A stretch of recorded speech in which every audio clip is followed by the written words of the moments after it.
नमस्कार, स्वागत है आपके अपने YouTube channel SGY science classes में और मैं हूँ राममूर्ति। तो साथियों, आज के इस वीडियो सीरीज में एक बार हम फिर से बातचीत करने आए हुए हैं GK GS से संबंधित कुछ महत्वपूर्ण वस्तुनिष्ठ प्रश्न पर। और ये जो वीडियो है ये TRE4 और आगामी बिहार पुलिस की जो एग्जामिनेशन है उसके लिए महत्वपूर्ण होने वाला है। तो वीडियो शुरू करने से पहले आपसे एक छोटा सा रिक्वेस्ट है कि यदि आप हमारे चैनल पर नए हैं तो इसे सब्सक्राइब करके बेल आइकन को दबा दीजिए और हमारा वीडियो अच्छा लगे तो लाइक कीजिए, साथ ही साथ अगर संभव हो तो दोस्तों को भी शेयर कीजिए और जो इच्छा हो कमेंट में लिख के ही जाइएगा। तो चलिए बिना देरी किए शुरू करते हैं अपनी पाठशाला को। और ये रहा आज का पहला प्रश्न। प्रश्न कहता है कि किसी विखंडनीय द्रव्य का क्रांतिक द्रव्यमान होगा 1 किलोग्राम समतुल्य श्रृंखला अभिक्रिया हेतु आवश्यक न्यूनतम द्रव्यमान या 10 के पावर 10 जूल के समतुल्य विराम द्रव्यमान उपयुक्त में से एक से अधिक या उपयुक्त में से कोई नहीं।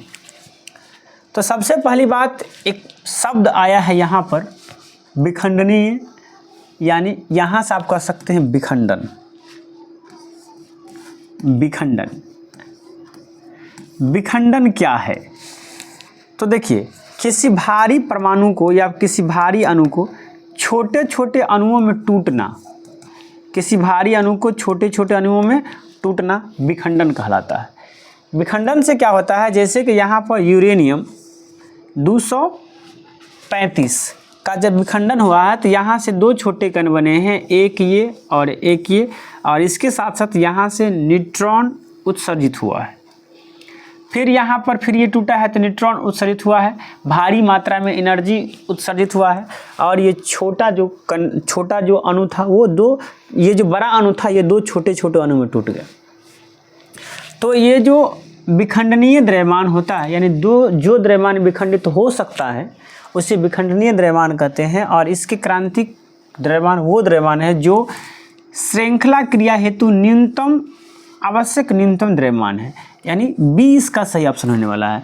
यानी इस श्रृंखला को जारी रखने के लिए जो आवश्यक न्यूनतम द्रव्यमान होता है उसे हम लोग विखंडनीय द्रव्यमान का क्रांतिक द्रव्यमान कहते हैं। इससे संबंधित कुछ बातें आपको यहाँ पर देखने को मिल सकता है, जैसे कि किसी विखंडनीय द्रव्यमान का क्रांतिक द्रव्यमान वह न्यूनतम मात्रा है जो एक आत्मनिर्भर श्रृंखला अभिक्रिया का समर्थन कर सकती है, अर्थात इस मात्रा पर न्यूट्रॉन विखंडन के उत्पाद के रूप में जारी होकर पड़ोसी परमाणु को विखंडित कर सकते हैं।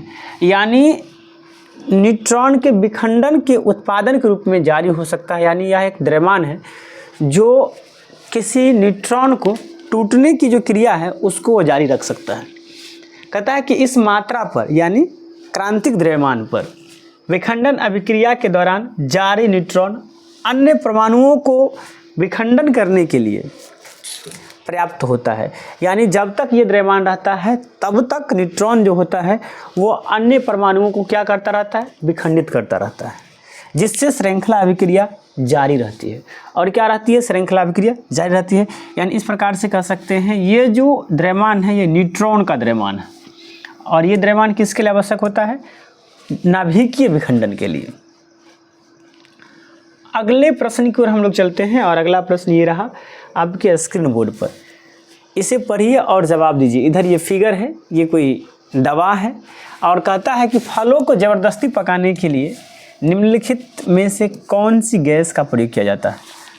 निम्नलिखित में से किस गैस का प्रयोग किया जाता है, इथेन, इथिलीन, मिथिलीन, उपयुक्त में से एक से अधिक या उपयुक्त में से कोई नहीं। तो ये जो दवा है ये वही दवा है, यहाँ पर कंपनी का नाम लिखा गया है मिस्टर राइप। मिस्टर राइप ये दवा है और ये फूड राइपिंग गैस है इसमें। अब कहता है कि बताइए कि इसमें कौन सा गैस है जो फल को पकाने के लिए, जैसे केला है, अमरूद है, इधर पपीता है, आम है, इस सब को पकाने के लिए क्या होता है, मतलब उपयोगी होता है। तो इसमें जो गैस भरा गया है वो गैस है इथिलीन, यानी बी इसका सही आंसर है। वो इथिलीन गैस है। कौन गैस है, इथिलीन गैस है, यानी बी इसका सही आंसर है। यानी इथिलीन गैस का काम होता है कि वो फल को ज़बरदस्ती पकाता है। यहाँ आप देख सकते हैं कि फलों को कृत्रिम रूप से पकाने के लिए आमतौर पर इथिलीन गैस का प्रयोग किया जाता है। अब यहाँ पर मीथेन की बात करते हैं तो मीथेन जो होता है प्राकृतिक गैस का मुख्य घटक माना जाता है। किसको? मीथेन को। इसका प्रयोग ईंधन, विद्युत उत्पादन विद्युत उत्पादन या बिजली उत्पादन और विभिन्न औद्योगिक प्रक्रियाओं में किया जाता है। साथ ही कुछ रसायनों का स्रोत भी है ये, यानी ये जो मीथेन है इसका प्रयोग, यह एक प्राकृतिक जो गैस है, प्राकृतिक गैस के ये क्या घटक है, इसका प्रयोग ईंधन के रूप में भी किया जाता है, बिजली उत्पादन में भी किया जाता है और विभिन्न प्रकार के जो औद्योगिक प्रक्रियाएं हैं उसमें किया जाता है। इसके बाद मैथिलीन ब्लू एक दवा है जिसका उपयोग मुख्य रूप से मैथ्मोग्लोबिनिया नामक रक्त विकार के इलाज के लिए किया जाता है। साथ ही इसका उपयोग कुछ अन्य स्थिति में भी किया जाता है, जैसे कि मूत्र पथ के संक्रमण और कुछ प्रकार के शौक का इलाज। मतलब मूत्र पथ में कोई संक्रमण है उसमें मैथिलीन ब्लू का प्रयोग किया जाता है ना। अब अगले प्रश्न की ओर हम लोग चलते हैं। चलिए, ये रहा अगला प्रश्न, इसे पढ़िए और जवाब दीजिए। प्रश्न कहता है कि निम्नलिखित में से किसकी ऑक्टेन संख्या शून्य है? Iso octane, neo octane, N octane, उपयुक्त में से एक से अधिक या उपयुक्त में से कोई नहीं। तो यहाँ पर बात आई है कि ऑक्टेन की संख्या शून्य होती है, तो इसका जो सही आंसर होने वाला है वो हो जाएगा ई। अब कहिएगा कैसे? तो आइसो ऑक्टेन का जो ऑक्टेन संख्या होता है ये 100 माना जाता है, 100। न्यू ऑक्टेन, एन ऑक्टेन। अब कहिएगा ये ऑक्टेन का शून्य क्या होगा? तो इन नन ऑफ दीज, और इसमें सही आंसर हो जाएगा एन हेप्टेन। क्या हो जाएगा? N heptane. याद रखेंगे, एन हेप्टेन का ऑक्टेन संख्या शून्य होगा, बल्कि इसका नहीं, इसका 100 होता है ना। अब चलिए इसके बारे में भी कुछ जानकारी प्राप्त कर लेते हैं। तो यहाँ पर आप देख सकते हैं ये जो संरचना है ये आइसो ऑक्टेन का है। इधर वाला ये जो संरचना है, ये जो संरचना आप देख रहे हैं ये आइसो ऑक्टेन का है, और इधर जो ये संरचना है ये एन हेप्टेन का है। क्या है? एन हेप्टेन का है। इसका जो है ऑक्टेन का संख्या क्या माना जाता है? ऑक्टेन संख्या 100 माना जाता है ना। तो यहाँ कहता है कि एन हेप्टेन का ऑक्टेन संख्या 0 होती है, जबकि आइसो ऑक्टेन के ऑक्टेन संख्या 100 होता है। ऑक्टेन संख्या ईंधन की इंजन में विस्फोट यानी नोक या प्री इंजिशन यानी पूर्व प्रज्वलन की प्रतिरोध का माप है। क्या है? ये प्रतिरोध का माप है। यानी ये क्या करता है, किसी इंजन को चालू होने से पहले उसे क्या करता है? विस्फोट करता है उसमें। तो याद रखेंगे ऑक्टेन की संख्या किस में शून्य होता है? एन हेप्टेन में। चलिए अगले प्रश्न की ओर चलते हैं। आपको पता होगा या भर इधर पर ये देख रहे होंगे एकदम लाल लाल लीची, और ये सबसे ज़्यादा बिहार के मुजफ्फरपुर में होता है। कहाँ होता है? बिहार के मुजफ्फरपुर में। मुजफ्फरपुर में लीची का उत्पादन सबसे ज़्यादा होता है। अब प्रश्न कहता है कि लीची के खाद्य भाग है एरिल, थैलेमस, बीज कोट, उपयुक्त में से एक से अधिक या उपयुक्त में से कोई नहीं।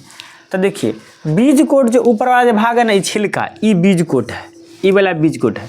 अब बीज कोट को हटाते हैं तो ये जो उज्जर भाग है इसे हम लोग कहते हैं एरिल। क्या कहते हैं? एरिल।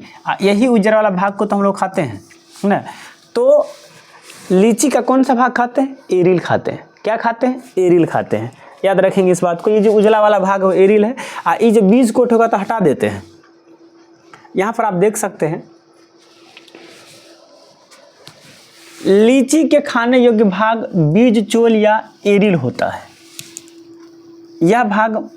यह फल का मंसल भाग होता है और बीज के बाहरी त्वचा पर पाया जाता है। लीची के ताजे फल में 70% भाग गुद्दा का होता है।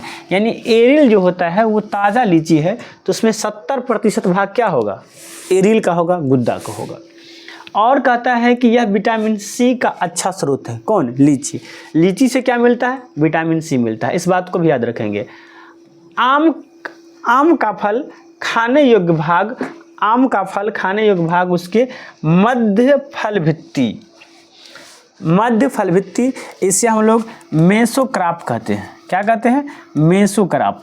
मच्छर होगा कहीं, ये तो प्रॉब्लम कर देता है। इसे मेसोक्राप कहते हैं। क्या कहते हैं, मेसोक्राप। यहाँ पर आप देख सकते हैं मेसोक्राप होता है, यानी आम के मध्य फल भाग को खाते हैं और ये क्या होता है, मेसोक्राप नाम से जाना जाता है, जिसे गुद्दा भी कहते हैं। अपने भाषा में क्या कहते हैं, गुद्दा कहते हैं। इसे मध्य फल भित्ति या मेसोक्राप भी कह सकते हैं। चलिए अगले प्रश्न की ओर चलते हैं और अगला प्रश्न ये रहा आपके स्क्रीन बोर्ड पर।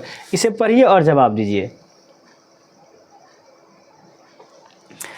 कहता है कि आणविक ऑक्सीजन का पत्तियों से निकलना कौन सी भौतिक क्रिया है, विसरण,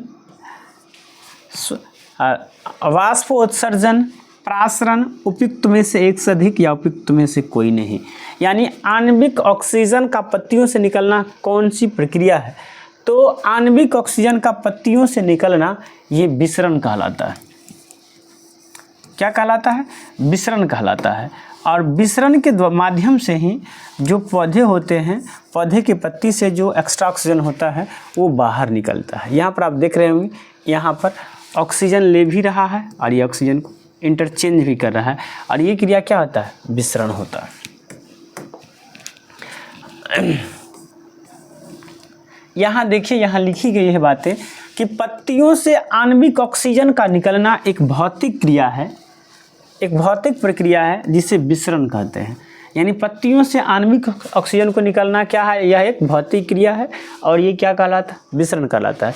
विसरण एक ऐसी प्रक्रिया है जिसमें अणु या गैसों की अधिक सांद्रता वाले क्षेत्र से कम सांद्रता वाले क्षेत्र की ओर गति करती है। यानी विसरण में क्या होता है कि गैस की जो अणु होती है वो अधिक सांद्रता से कम सांद्रता की ओर क्या करती है, गति करती है विसरण की क्रिया में। कहता है कि पत्ती में मौजूद रंध्र, पत्ती में मौजूद जो रंध्र होता है उसे अंग्रेजी में स्टोमाटा कहते हैं, ऑक्सीजन के विसरण के लिए मार्ग प्रदान करता है। यानी रंध्र क्या है, पत्ती का जो रंध्र है, पत्ती का जो स्टोमाटा है वो विसरण का क्या, एक मार्ग है, एक वे है, रास्ता है। अब हम लोग अगले प्रश्न की ओर चलते हैं और अगला प्रश्न ये रहा आपके स्क्रीन बोर्ड पर। इसे आप देख सकते हैं। ए भाई, हाँ, प्रश्न कहता है कि किसी गुणसूत्र पर जीनों की अपेक्षिक स्थिति ज्ञात करने की प्रक्रिया कहलाती है। जीनोम चलना, गुणसूत्र का चलना, जीन मानचित्रण, उपयुक्त में से एक से अधिक या उपयुक्त में से कोई नहीं। तो किसी गुणसूत्र पर जीनों की अपेक्षिक स्थिति ज्ञात करना वो क्या कहलाता है, जीन मानचित्रण कहलाता है। जीन मैपिंग इसे कहते हैं। अंग्रेजी में क्या कहते हैं, जीन मैपिंग। अंग्रेजी में इसे जीन मैपिंग कहते हैं। क्या कहते हैं अंग्रेजी में इसे, जीन मैपिंग कहते हैं। ये जीन मैपिंग कहलाता है। यहाँ आप देख सकते हैं लिखा गया है कि किसी गुणसूत्र पर जीनों के सापेक्षिक स्थिति ज्ञात करने की प्रक्रिया जीन मैपिंग यानी जीन मानचित्रण कहलाता है। जीन मानचित्रण एक ऐसी विधि है जिसका उपयोग जीनों के स्थान का पता लगाने और उसके बीच की दूरी ज्ञात करने के लिए किया जाता है। यानी इस प्रक्रिया से क्या करते हैं, एक तो जीन के स्थान का पता लगाते हैं और दूसरा ये भी ज्ञात कर पाते हैं कि दो जीन के बीच की दूरी कितना है। यह विधि जीन की रैखिक व्यवस्था की पहचान करने में मदद करती है और यह बताती है कि वे एक ही गुणसूत्र पर एक दूसरे से कितनी दूरी पर है। सही बात है, जीन के बीच की दूरी बताता है। और कहता है कि दूसरे शब्द में जीन मानचित्रण एक ऐसा उपकरण है जो हमें यह समझने में मदद करती है कि हमारे जीमेन में जीन कहाँ स्थित है। यानी हमारा जो जीमेन है, गुणसूत्र है, उसमें जीन कितने दूरी पर स्थित है। अब हम लोग अगले प्रश्न की ओर चलते हैं और अगला प्रश्न ये रहा आपके स्क्रीन बोर्ड पर, इसे पढ़िए और जवाब दीजिए। प्रश्न कहता है कि ब्रायोफाइट में जीवाणु मातृकोशिका होती है, अगुणित, द्विगुणित, त्रिगुणित, उपयुक्त में से एक से अधिक या उपयुक्त में से कोई नहीं। तो बायोफाइट में जो जीवाणु मातृकोशिका होती है वो द्विगुणित होती है। यहाँ पर जो कुछ आप पेड़ पौधे देख रहे हैं ये सब ब्रायोफाइटा है, ये सब क्या है, ब्रायोफाइटा है। और इन सब में जो बीजाणु मातृकोशिका है वो सब क्या है, द्विगुणित है, वो सब क्या है, द्विगुणित है। चलिए अगले प्रश्न की ओर, उससे पहले छोटा सा डिस्कशन देखिए। यहाँ पर कहता है कि ब्रायोफाइटस में बीजाणु मातृकोशिका यानी स्पेयर मदर सेल द्विगुणित होती है, यानी ये 2n के रूप में रहती है। और यह स्पाइरोफाइटस पीढ़ी के अंतिम चरण का प्रतिनिधित्व करती है, जो अर्धसूत्री विभाजन से गुजरकर अगुणित यानी n बीजाणु बनाती है। बायोफाइटस में जीवन चक्र 2 चरण में होता है। पहला युग्मक उद्भिद और दूसरा होता है स्पाइरोफाइट, जिसमें से युग्मक उद्भिद क्या है, प्रमुख होता है। यानी सबसे पहले युग्मक उद्भिद होता है, उसके बाद ब्रायोफाइट होता है। सबसे इंपॉर्टेंट कौन होता है, युग्मक उद्भिद यानी गेमेटोफाइट। चलिए अगले प्रश्न की ओर चलते हैं, और ये राष्ट्रीय हरित अधिकरण से संबंधित ये प्रश्न है, इसे पढ़िए और जवाब दीजिए। प्रश्न कहता है कि भारत सरकार द्वारा पर्यावरण और वन की सुरक्षा के लिए किस वर्ष NGT यानी नेशनल ग्रीन ट्रिब्यूनल की स्थापना की थी? 2010 में, 2021 में, 2012 में, 2010 में, 2011 में, 2012 में, उपयुक्त में से एक से अधिक या उपयुक्त में से कोई नहीं। तो इसका सही आंसर होने वाला है 2010 में। 18 अक्टूबर 2010 को, 18 अक्टूबर 2010 को राष्ट्रीय हरित अधिकरण स्थापित किया गया था। और इसके इस प्रकार से आप यहाँ देख सकते हैं, नेशनल ग्रीन ट्रिब्यूनल, ये इसका मुख्यालय कहाँ है, दिल्ली में है ना, शायद इसका कोई मुख्यालय ही नहीं है, वैसे हो सकता है। देखते हैं आगे जानकारी क्या है। तो देखिए राष्ट्रीय हरित अधिकरण की स्थापना 18 अक्टूबर 2010 को राष्ट्रीय हरित अधिकरण अधिनियम 2010 के तहत की गई थी। न्यायमूर्ति प्रकाश श्रीवास्तव को 21/8/2023 को राष्ट्रीय हरित अधिकरण यानी NGT के अध्यक्ष नियुक्त किया गया है। राष्ट्रीय हरित न्यायाधिकरण यानी NGT का मुख्यालय दिल्ली में है। ये बात हमने शायद बताया था कि ये कहाँ है, दिल्ली में है, इसका मुख्यालय है। और NGT के अध्यक्ष न्यायिक और विशेषज्ञ सदस्य 5 वर्ष की अवधि के लिए पद धारण करते हैं। यानी ये अगर ये जो है हमारे न्यायमूर्ति प्रकाश श्रीवास्तव जी, अगर ये 2023 में बने हैं तो ये 2028 में पद छोड़ देंगे।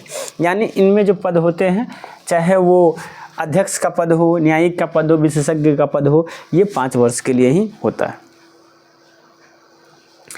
अब हम लोग अगले प्रश्न की ओर चलते हैं, और यहाँ पर आप देख सकते हैं ये जो गाड़ी है ये मेट्रो गाड़ी है। और यहाँ पर प्रश्न पूछा गया है कि भैया आप बताइए कि भारत के किस शहर ने सबसे पहले पानी के नीचे मेट्रो की शुरुआत की थी? कोची, विशाखापट्टनम, बेंगलुरु, उपयुक्त में से एक से अधिक या उपयुक्त में से कोई नहीं। बताइए क्या होगा इसका सही आंसर? तो भैया इसका सही आंसर होने वाला है इनमें से कोई नहीं, क्योंकि सबसे पहले कोलकाता में, कहाँ, कोलकाता में पानी के नीचे मेट्रो चलाया गया था। कलकत्ता में सबसे पहले पानी के नीचे क्या चलाया गया था, मेट्रो चलाया गया था। यानी under water train, metro train जो है ये पानी के नीचे कोलकाता में चला था। आप यहाँ पर देख सकते हैं कलकत्ता ने एक ऐतिहासिक उपलब्धि हासिल की है। भारत की पहली मेट्रो 1984 में इस ऐतिहासिक शहर में शुरू की गई थी। अब शहर देश की पहली under water metro Kolkata east west metro शुरू कर रहे हैं। Kolkata metro east west metro शुरू करके एक अद्भुत उपलब्धि हासिल की है। Kolkata under water metro train कहते स्टेनलेस स्टील से बनी है। किससे? स्टेनलेस स्टील से बनी है और ये पानी के अंदर शुरू होने वाला पहला मेट्रो है जो भारत के कोलकाता में शुरू किया गया है। चलिए इसे पढ़िए और जवाब दीजिए। G20 से संबंधित वसुधैव कुटुंबकम, इसका थीम क्या था? वसुधैव कुटुंबकम। इसे पढ़िए और जवाब दीजिए ना। वसुधैव कुटुंबकम इसका थीम था और यहाँ पर आप देख सकते हैं ये कब हुआ था? 2023 में हुआ था।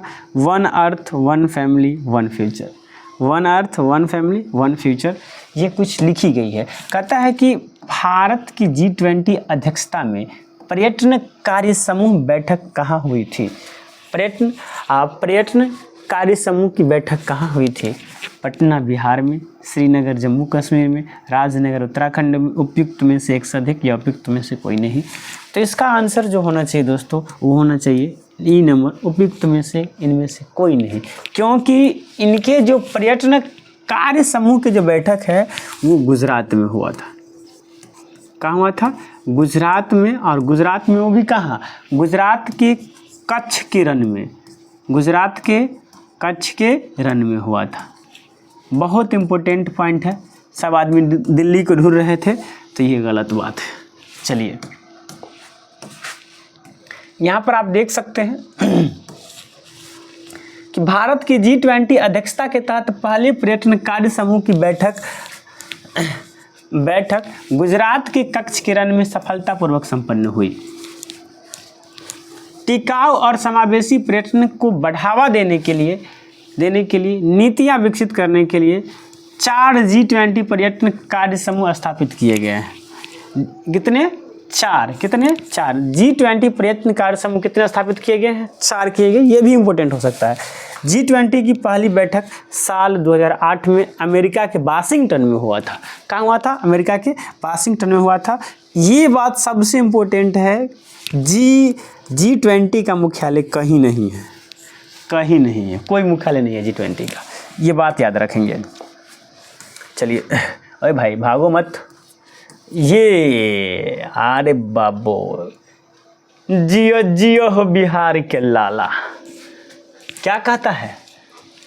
कहता है कि इनमें से किसने राष्ट्रीय अंडर 17 बालिका कुश्ती चैंपियनशिप में रजत पुरस्कार प्राप्त किया?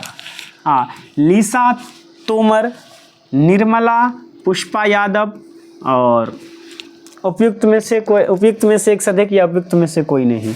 तो इससे आप देख रहे हैं ये वही दीदी है और ये दीदी का नाम है निर्जला। क्या नाम है इनका? निर्जला दीदी है और यही राष्ट्रीय अंडर 17 बालिका कुश्ती चैंपियनशिप में रजत पदक प्राप्त की थी। कौन? निर्जला। देख सकते हैं राष्ट्रीय अंडर 17 बालिका कुश्ती चैंपियनशिप में रजत पदक बेगूसराय के निर्जला कुमारी ने जीती थी। ये कहाँ की थी? बेगूसराय बिहार की। कहाँ की थी? बेगूसराय बिहार की रहने वाली ये निर्जला कुमारी जो है वो कुश्ती में चैंपियनशिप में रजत पुरस्कार जीती है। अब इसके बारे में ये कौन सी पुरस्कार जीती है रजत? ये खिलाड़ी का नाम क्या है? निर्मला कुमारी है। ये कहाँ की रहने वाली है? बेगूसराय बिहार की रहने वाली है। प्रतियोगिता का नाम क्या है? तो राष्ट्रीय अंडर 17 बालिका कुश्ती चैंपियनशिप है और इसका भार वर्ग कितना था? तो 49 kg। कितना था? 49 kg था। अब चलिए ए भैया हमारे मोदी जी आ गए हो। ए मोदी जी का हाल बा? ठीक बा ना? हमारे मोदी जी है। देखो मोदी जी कहा कहता रहे। अब प्रश्न कहता है कि भारत के 74वें गणतंत्र दिवस पर कौन मुख्य अतिथि थे? भारत के 74वें गणतंत्र दिवस पर कौन मुख्य अतिथि थे? मोहम्मद बिन सलमान, अब्देल अफत अल सीसी, शेख मोहम्मद बिन रशीद अल मखतूम, उपयुक्त में से एक से अधिक या उपयुक्त में से कोई नहीं। तो इसका सही आंसर बी होने वाला है। अलवेद फतह अब्देल फतह अल सीसी ना, ये जो हमारे भाई साहब दिख रहे हैं, जो हमारे माननीय मोदी जी से हाथ मिला रहे हैं, यही ये हैं। और इसके बारे में कुछ और जानकारी आपको यहाँ मिलने वाला है, यहाँ आप देख सकते हैं। कहता है कि भारत के 74वें गणतंत्र दिवस परेड में मुख्य अतिथि अब्देल फताह अल सीसी थे। अब्देल फताह अल सीसी मिस्र के राष्ट्रपति है।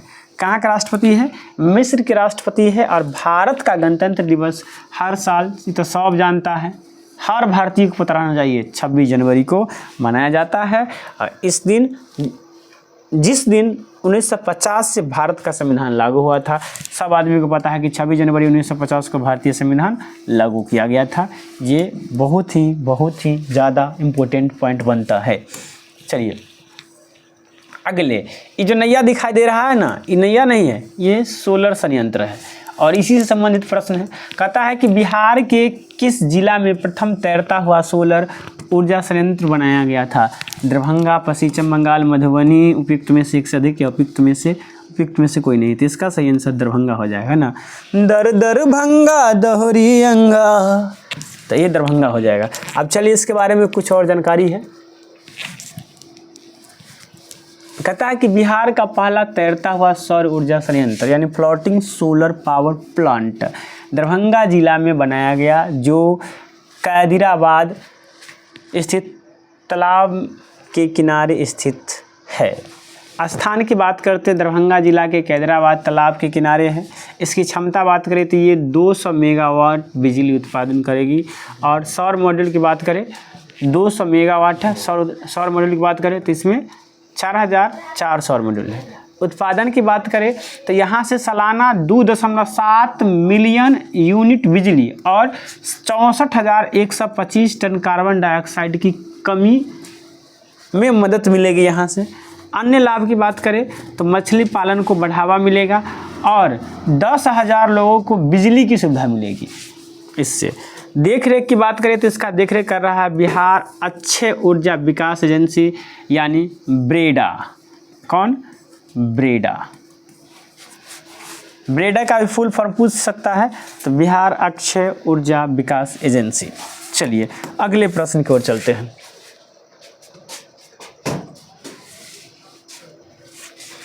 अगला प्रश्न ये रहा आपके स्क्रीन बोर्ड पर। कहता है कि बिहार में निम्नलिखित में से किसे जीआई टैग मिला है? मगही पान का, बनारसी चावल का, बासमती चावल का, या चंदेरी साड़ी का। उपयुक्त में से एक से अधिक या उपयुक्त में से कोई नहीं। तो सबसे पहले हम लोग ये बात तो जान लेते हैं, ये मखान का चित्र है, बिहार के मखान है ना। बनारस के पान और बिहार के मखान एकदम फेमस है। चलिए तो सबसे पहले जान लेते हैं जीआई टैग में बिहार के कौन कौन हैं। तो यहाँ पर आप देख सकते हैं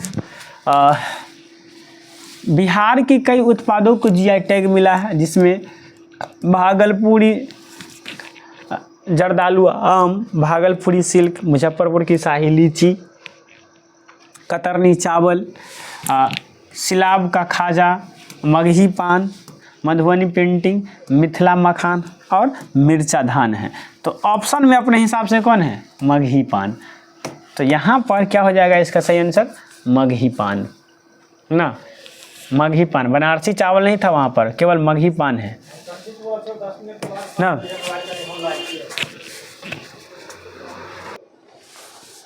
चलिए अगले प्रश्न की ओर चलते हैं। ये देख लिए थे हम लोग। वाह। कहता है कि निम्नलिखित में से कौन सी सहायक नदी ब्रह्मपुत्र से उत्तरी दिशा से नहीं मिलती है? सुबनसिरी, बेलसिरी, मानस। उपयुक्त में से एक से अधिक या उपयुक्त में से कोई नहीं। ये जो नदी देख रहे हैं, ये जो नदी है यहाँ पर, ये नदी ऐसे करके आई है, यहीं से आई है। ये नदी ब्रह्मपुत्र नदी है। ये कैलाश पर्वत के मानसरोवर झील से निकलती है ना। और चीन में इसे कहा जाता है सांगपो। क्या कहा जाता है? सांगपो इसका नाम चीन में है। तो कहता है कि जो सांगपो है, जिसे भारत में क्या कहा जाता है? जिसे भारत में ब्रह्मपुत्र कहा जाता है, इसके उत्तर दिशा से कौन नहीं मिलता है इस ऑप्शन में, जिसमें हो जाएगा मानस। क्या हो जाएगा? मानस। मानस नदी, मानस इसकी सहायक नदी है ब्रह्मपुत्र की। यहाँ पर आप देख सकते हैं इसके बारे में कुछ महत्वपूर्ण जानकारी कि मानस नदी ब्रह्मपुत्र नदी की एक प्रमुख सहायक नदी है, लेकिन यह ब्रह्मपुत्र नदी से उत्तर दिशा से नहीं मिलती है। मानस नदी भूटान और भारत की सीमा पर स्थित है और यह ब्रह्मपुत्र नदी से दक्षिण दिशा में मिलती है। ये कहाँ है? भारत और भूटान की सीमा पर है और यह ब्रह्मपुत्र को दक्षिण दिशा से मिलती है, मतलब किधर से? इनमें से।